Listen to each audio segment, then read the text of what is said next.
bagi kaum muslimin yang memiliki kepedulian terhadap jatuh bangunnya kondisi umat ini, tanggal 3 Maret bukan tanggal biasa. Tanggal 3 Maret merupakan tanggal bersejarah, karena pada hari itu Allah Ta'ala 101 tahun yang lalu menurut kalender Hijriah, Allah Ta'ala mentakdirkan berlakunya suatu sunnatullah, suatu hukum Allah yang berlaku dalam alam dunia yang fana ini, yang disebut dengan sunnatut tadawul, sunnah pergiliran. Allah Ta'ala berfirman dalam surat Ali Imran 140, wa tilkal ayyamu nudawiluha bainan nas. Demikianlah hari demi hari, masa kejayaan dan keruntuhan, kemenangan dan kekalahan kami pergilirkan di antara umat manusia agar mereka bisa mengambil pelajaran. Dan 3 Maret 1924 atau 27 Rajab 1342 Hijriah merupakan tanggal di mana Allah Ta'ala mentakdirkan berakhirnya kepemimpinan kaum muslimin atas umat manusia, untuk kemudian Allah takdirkan giliran yang lain.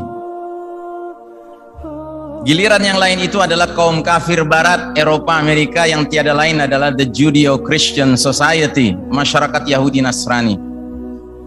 Yang karenanya jika kita menggunakan kacamata hadis periodisasi, berarti tanggal itu adalah tanggal terakhir berlakunya babak ketiga perjalanan umat Islam, babak yang kata Nabi merupakan babak kepemimpinan mulkan adhan, raja-raja yang menggigit. Dan sejak tanggal itu dunia memasuki babak keempat, yaitu babak yang kata Nabi adalah kepemimpinan mulkan jabariyah, penguasa-penguasa yang memaksakan kehendak mereka, mengabaikan kehendak Allah dan Rasulnya. Yang karenanya saudaraku rahimakumullah, kalau kita mau jujur, kita semua ini, saya, Anda, tidak ada satupun yang dikecualikan merupakan kaum muslimin produk babak keempat. Yang karenanya kita tidak pernah bisa merasakan nikmatnya kepemimpinan mereka-mereka yang sekalipun disebut oleh Nabi sebagai raja-raja menggigit, tetapi mereka masih menjunjung tinggi dua warisan suci umat Islam sebagai sumber nilai, sumber norma dan sumber hukum, yaitu kitabullah was sunnah. Namun setelah tahun 1924 Masehi 1342 Hijriah, Allah Ta'ala mentakdirkan ujian berat bagi umat Islam, karena kemudian dunia ini makin hari dengan cepatnya dipimpin oleh Yahudi Nasrani. Bersamaan dengan itu Allah bukakan pintu-pintu dunia pula untuk mereka. Kecanggihan sains dan teknologi mereka kuasai, sehingga akhirnya semakin hari kita semakin merasakan kebenaran nubuah Nabi kita, di mana yang memimpin memang benar-benar para penguasa-penguasa Jabariyah yang memaksakan kehendak mereka. Nah, saudaraku rahimakumullah, sudah barang tentu kita tidak dibenarkan untuk berpangku tangan dan hanya bersedih hati duduk di pojok-pojok masjid dan musola beristighfar dan zikrullah. Itu bukan solusi. Namun yang harus kita sadari adalah bahwa memang ini merupakan sunnatullah. Ini adalah kehendak Allah Ta'ala, yang karenanya kita harus ridha dengan keputusan Allah. Dan itu bukan berarti kita ridha dengan kepemimpinan Yahudi Nasrani, demi Allah, tidak. Karena Allah Ta'ala yang berhak menentukan siapa yang memimpin di muka bumi ini. Allah sudah menyatakan dalam surat Ali Imran 26, Qulillahumma malikal mulki tu'til mulka man tasha' wa tanzi'ul mulka mimman tasha'. Katakanlah, wahai Allah, pemilik segenap kerajaan, kekuasaan, Kau berikan kekuasaan siapa yang kau kehendaki, kau cabut kekuasaan dari siapa yang kau kehendaki. 1342 tahun umat Islam memimpin dunia ini. Allah Ta'ala kemudian mentakdirkan enough is enough, cukup sudah umat Islam memimpin dunia, sekarang giliran yang lain. Allah ingin melihat bagaimana sikap kita ketika yang lain memimpin dunia ini. Adakah kita tetap istiqamah, berpegang teguh kepada kitabullah was sunnah sekalipun tidak dipimpin oleh mereka-mereka yang secara jujur mengumumkan hal itu? Ataukah kita menjadi para pecundang yang menggunakan kaedah if you can't beat them, you join them. Kalau Anda tidak bisa mengalahkan mereka, Anda gabung saja dengan mereka. Sehingga akhirnya bermunculanlah kaum muslimin hari ini yang tetap mengaku muslim, tapi sayang, beribu sayang, kepercayaannya kepada berbagai faham-faham buatan Yahudi Nasrani begitu tingginya, dan tidak kunjung barok berlepas diri dari faham-faham itu. Sehingga bagaimana mungkin umat ini akan mendapatkan pertolongan dan perlindungan dari Allah Ta'ala ketika umat ini lebih percaya kepada ajaran-ajaran faham ideologi yang ditawarkan Yahudi Nasrani daripada ideologi yang ditawarkan Allah Subhanahu wa Ta'ala. Karenanya jelas tegas dalam surat Al-Baqarah 120 Allah Ta'ala berfirman, "Walan tarda 'ankal yahudu walan nasara hatta tattabi'a millatahum." Sekali-kali tidak akan pernah kaum Yahudi dan Nasrani ridha kepada engkau Muhammad dan kepada umatmu Muhammad sebelum engkau dan umatmu mengikuti jalan hidup mereka. Qul inna hudallahi huwal huda. Katakanlah, sesungguhnya petunjuk Allah itulah petunjuk yang benar. Jadi sekalipun Yahudi Nasrani yang sedang memimpin dunia ini, saudaraku rahimakumullah, keyakinan kita bahwa petunjuk Allah itulah yang benar tidak pernah boleh kita kompromikan. Jangan lantaran mereka yang memimpin dunia lalu kita pun tunduk kepada Barat, kita tunduk kepada Yahudi, tunduk kepada Nasrani, tunduk kepada WHO, tunduk pada Bill Gates dan kawan-kawannya, para Yahudi tengik elit global itu. Karenanya saudaraku rahimakumullah, wajar kalau hari ini banyak di antara umat Islam yang saking bingungnya ketika terjadi pertikaian di sebuah wilayah yang gak ada urusan dengan kita, kita pun merasa perlu untuk bertanya-tanya kepada pihak yang mana sebaiknya kita menyerahkan loyalitas kita. Bayangkan hari begini ada sebagian kaum muslimin bertanya-tanya ketika pecah perang di Eropa Timur antara Ukraina dengan Rusia, sebaiknya umat Islam berpihak kepada yang mana? Ajib. Allah Ta'ala memang berfirman, ihbita jami'an ba'dukum li ba'din adu. Turunlah kalian berdua wahai Adam dan Hawa alaihi wassalam dari jannah, diletakkan fil ard, di muka bumi dunia yang fana ini. Lalu Allah tegaskan, ba'dukum li ba'din adu, sebagian kalian akan menjadi musuh bagi sebagian lainnya. Jadi konflik di muka bumi ini adalah perkara yang tidak bisa dielakkan, Pak. Ini sudah dekret dari Allah Ta'ala. Cuma bagi seorang mukmin, dia tidak sekedar menyadari konflik itu ada, dia harus menyadari konflik yang seperti apa yang sepatutnya seorang muslim mukmin terlibat di dalamnya. Ini yang dikenal dengan al-ma'rakah al-haqiqiyah wal-abadiyah, konflik yang hakiki dan konflik yang abadi. Kalau seorang mukmin diajak kepada konflik yang hakiki dan abadi, jelas dia mau terlibat di dalamnya. Antara siapa dengan siapa itu? Konflik hakiki dan abadi adalah konflik bainal haqqi wal batil, antara yang benar dengan yang salah, antara yang mengikuti ciri-ciri fitrahnya Adam alaihissalam dan mereka yang condong mengikuti iblis dengan segala ciri khas iblisnya. Kalau pertarungannya seperti itu, tanpa keraguan sedikit pun seorang mukmin akan terjun dalam medan tempur itu, dan dia tidak akan meragukan dirinya berpihak kemana, kepada ahlul haq tentunya. Tapi ketika ahlul batil dengan ahlul batil yang bertarung, saudaraku rahimakumullah, kata orang Barat, hey come on dude, are you for sure you're serious about this? Ente serius nih mau terlibat dalam perang yang gak jelas ini? Ada lagi sebagian umat Islam yang mengatakan, tapi Ustadz, memang ada hadisnya. Suatu ketika umat Islam akan beraliansi dengan Rum. Lalu Rumnya siapa? Ada yang kemudian mengatakan Rumnya Rusia. Ada yang mengatakan Rumnya NATO. Yang mana Rumnya? Karenanya saudaraku rahimakumullah, pada kesempatan yang baik ini, khatib ingin mengajak kita, mari kita sama-sama mendengarkan nubuah Nabi tentang aliansi Rum dengan kaum muslimin ini. Ada dua hadis, menarik sekali dua hadis ini, mirip sekali bunyinya, cuma sedikit saja perbedaannya.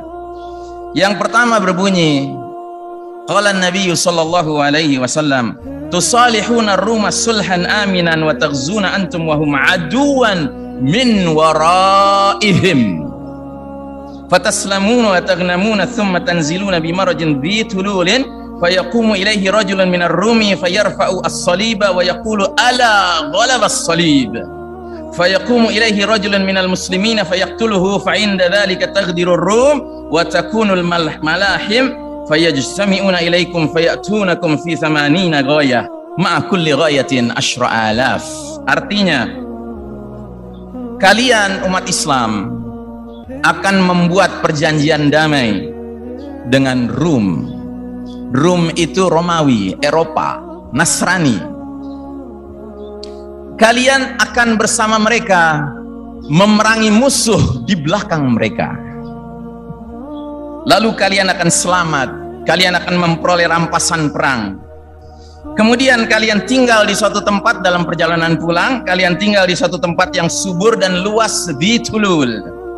Lalu seorang tentara Rum Nasrani berdiri dan mengangkat tinggi-tinggi salib dan dia mengatakan, ala ghalabas salib, ketahuilah salib telah menang.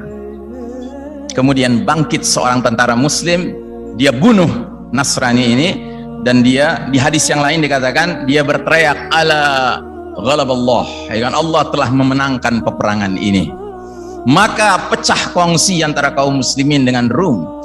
Lalu Rum berkhianat, mereka mengumpulkan 80 bendera, setiap benderanya 10.000 atau 12.000 dalam hadis yang riwayat lain personil.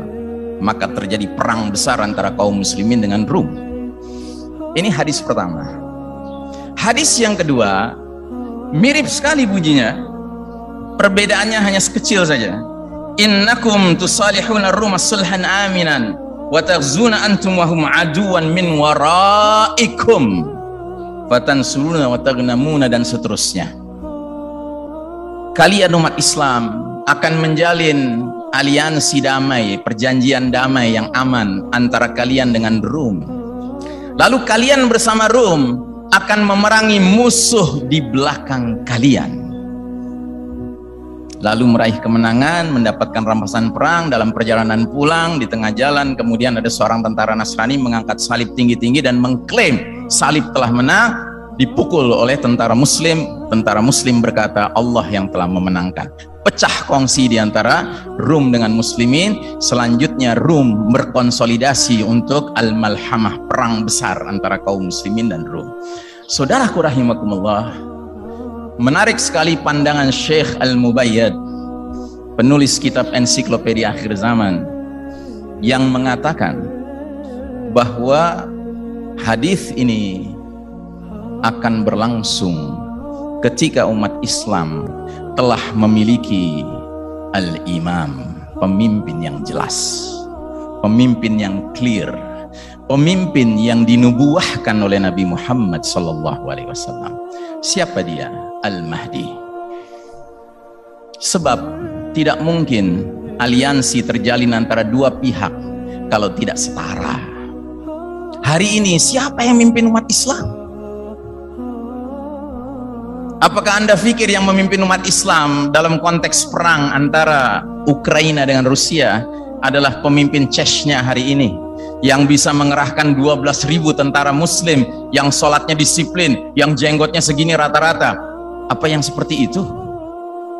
Seorang pemimpin yang ketundukannya kepada Putin sedemikian rupa, rasanya lebih dalam ketundukannya daripada kepada Allah Subhanahu wa ta'ala. Saudaraku rahimakumullah, sadarilah bahwa sesungguhnya this is not our battle. Ini bukan pertarungan kita. Mungkin yang paling tepat dalam situasi sekarang ini adalah membaca doa yang sering disenandungkan antara azan maghrib dan qomat di berbagai masjid-masjid di Jakarta, masjid Betawi, musala Betawi, yang berbunyi asyghiliz zalimin bizzalimin wa akhrijna min bainihim salimin. Ya Allah, sibukkanlah kaum zalim dengan kaum penzalim dan keluarkan kami dari tengah-tengah mereka dengan selamat. Sidang Jumat rahimakumullah, kita teruskan sedikit analisis dari Syekh Al-Mubayyad terhadap kedua hadis ini. Pertanyaan, mengapa setelah koalisi aliansi muslimin Rum memenangkan peperangan melawan common enemy, musuh bersama, yang satu musuh di belakang Rum, yang satu musuh di belakang kaum muslimin, kenapa kemudian dalam perjalanan pulang seorang tentara Nasrani perlu tiba-tiba mengklaim salib telah menang? Analisa beliau adalah karena rupa-rupanya pada masa tersebut nanti mentalitas imperialis Rum itu belum hilang. Kaum Nasrani ini ternyata masih punya jiwa imperialis, penjajah, yang selalu ingin menggunakan umat Islam untuk kepentingan-kepentingan mereka, tapi begitu sudah selesai kegunaannya, segera mereka mengklaim kemenangan. Itu adalah permainan mereka dari dahulu kala. Dan sayangnya umat Islam tidak kunjung sadar, kecuali umat Islam kelak nanti setelah dipimpin oleh pemimpin yang semestinya, Amirul Mukminin fi akhir zaman. Mereka adalah kumpulan muslimin mukminin yang sudah banyak sekali mengambil pelajaran sehingga mereka tidak bisa dikadalin lagi oleh siapapun. Dan pertanyaan besarnya sekarang, siapa common enemy yang nantinya akan diperangi oleh aliansi Rum dengan kaum muslimin? Syekh Al-Mubayyad berijtihad, berhipotesa, yang dimaksud dengan musuh di belakang kalian kaum muslimin, musuh di belakang mereka kaum Nasrani Rum adalah Israel, negara Yahudi Israel.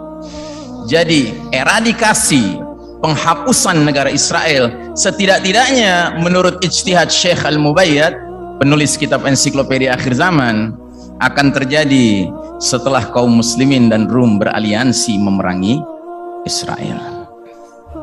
Jadi akan ada dua perang di akhir zaman, di mana pohon dan bebatuan akan berbicara memanggil-manggil tentara Islam untuk membunuh tentara Yahudi yang berlindung di balik pohon atau batu itu.